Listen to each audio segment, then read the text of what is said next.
Welcome to Coffee with Viking. I am Mike.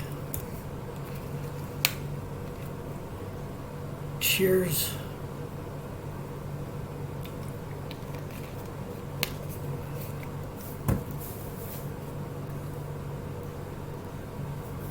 Tag Team Beast, Revelation 13, 1 and 11. I saw a beast rising up out of the sea. Then I saw another beast come up out of the earth. Satan, codenamed Dragon, links up with two evil allies to form an unholy trinity. Before the beast arrives, Satan tries to seal a woman's newborn son. This is probably a reference to the birth of Jesus.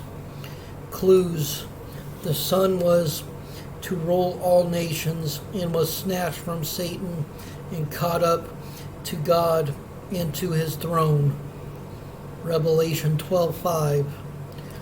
Unsuccessful, Satan declared war against the rest of her children, all who keep God's commandments and maintain their testimony for Jesus. Revelation 12:17.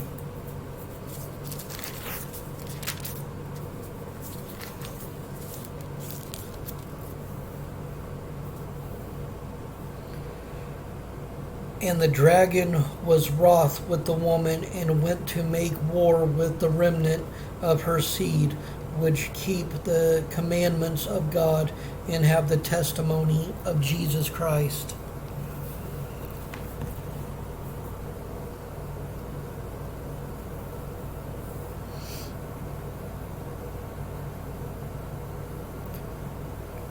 Unsuccessful, Satan declared war against the rest of her children, all who keep God's commandments and maintain their testimony for Jesus. John sees two beasts. Beast 1, from the sea. The first beast is the one predicted earlier. It kills two prophets who have completed their ministry.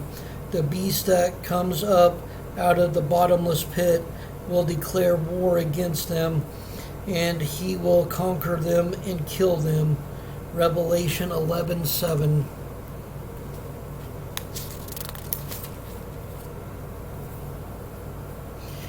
And when they shall have finished their testimony, the beast that ascendeth out of the bottomless pit shall make war against them, and shall overcome them and kill them.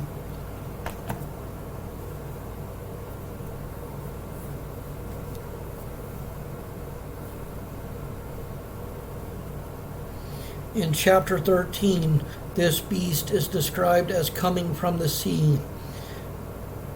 But both places of origin are the same: the pit, the abyss, and the sea, the depths. The sea beast, however, or whatever it is, has 7 heads and 10 horns. An angel reveals that what the heads and horns symbolize. The seven heads of the beast represent the 7 hills from the woman the great prostitute of Babylon rules. They also represent 7 kings.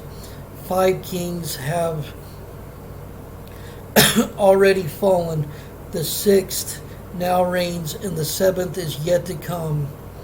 Revelation 17:9 and 10.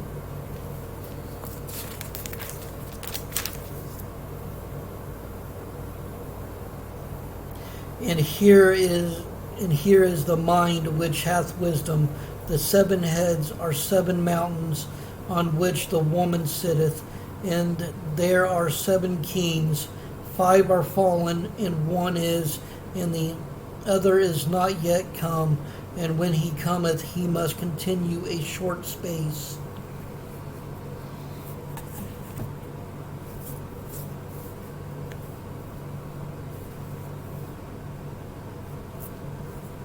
Many Bible experts say John is referring to the Roman Empire.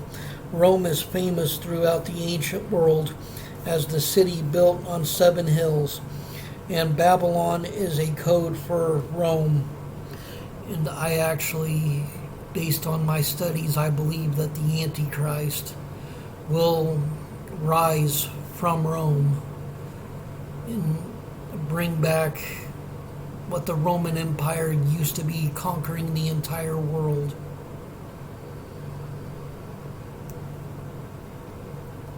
Both empires conquered the Jewish homeland, occupied the land, and decimated Jerusalem. There's another clue that points to Rome. Anyone from Rome who came to Western Turkey, John's target audience, usually arrived from the sea by ship. Many experts also say the 7 kings associated with these 7 hills represent the full range of emperors, 147 of them spanning almost 4 centuries. 7 is a symbol of completion. One of these 7 heads recovers from a mortal wound, which sounds a bit like an evil counterpoint to Jesus' resurrection. The description tracks with a 1st century urban legend about Nero, which was similar to stories about Elvis. His death was staged and he's coming back. A year after Nero died, a look-alike slave in what is now Western Turkey said he was Nero. Many believed him until a governor in the area executed him. A second fake Nero appeared in AD 80. Gathering a following, so did a third man to declare later 10 horns. His 10 horns are 10 kings who have not yet risen to power. They will be appointed to their kingdoms for one brief moment to reign with the beast. Revelation 17:12. And the 10 horns which thou sawest are 10 kings, which have received no kingdom as yet, but receive power as kings 1 hour with the beast.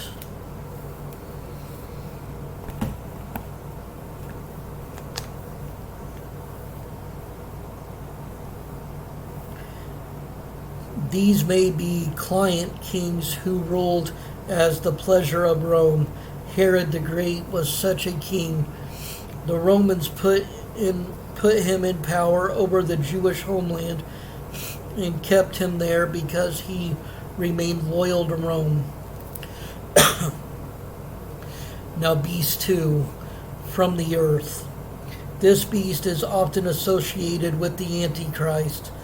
Let the one with understanding solve the meaning of the number of the beast, for it is the number of a man. His number is 666.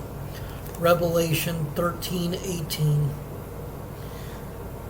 Actually, the number is 616 in some ancient editions of the Bible. There's good reason for the discrepancy, say many Bible scholars. The letters of the Hebrew language, the native language of the Jews, have numerical equivalents like A1 and B2. It just so happens that the Hebrew letters for Nero Caesar, the emperor's name as it appeared on Roman coins, tally up to 666. But that's only when the letters are transliterated into Hebrew from Greek, the language in which John wrote. The letters tally to 616 when transliterated from Latin, the language of the Romans.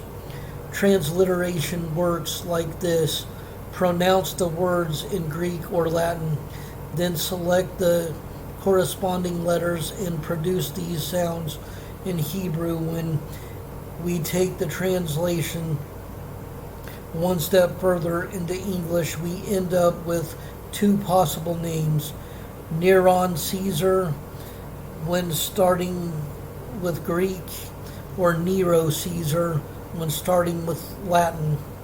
The English version tally the numerical equivalence looks as follows. The bold letters show the numerical equivalence from Hebrew. Light letters show no value because they weren't used in the writing. People writing in Hebrew generally used just the consonants as the ancient shorthand. The Greek version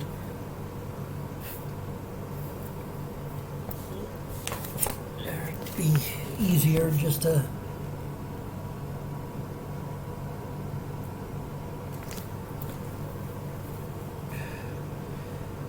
This doesn't resolve the mystery for many Christians. They still wonder if John could have been talking about some other Nero-like tyrant, perhaps a powerful end-time figure opposed to Christianity and an Antichrist. Most Bible scholars say they can't be sure. Some say they wonder if even the people of John's day knew who he was talking about. And maybe we won't find out who he's talking about until it is revealed, until the beast rises to power.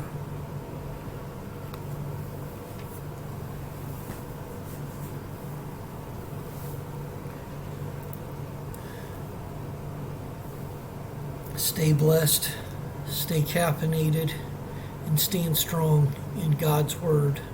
Much love.